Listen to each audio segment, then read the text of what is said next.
President Trump continues to ramp up calls for Nigeria to do more to protect Christians in that country.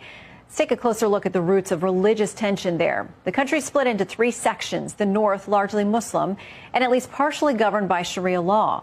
The middle belt, which is mixed, and the heavily Christian south. Much of the violence against Christians that we've been hearing about takes place in the northeast region of the country at the hands of jihadist groups like Boko Haram, as well as Fulani militias in the central belt and elsewhere. According to the International Society for Civil Liberties and the Rule of Law, more than 7,000 Christians have been killed in Nigeria this year alone. Some 125,000 in the last 16 years, and more than 19,000 churches burned.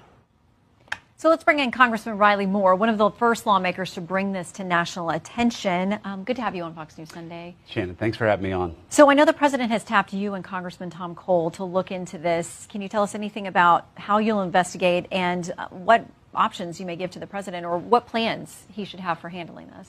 Yes, we've already started that investigation, and it's the House Appropriations Committee, and we're working with the other relevant stakeholders in Congress, including the House Foreign Affairs Committee, also working with leadership and their staff as well, to present findings to the president here as soon as we can.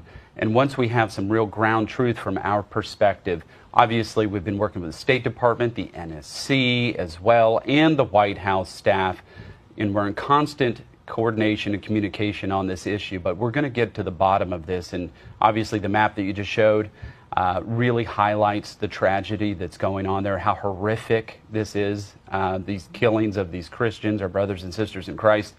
But we, and as President Trump has stated, we're going to stop this.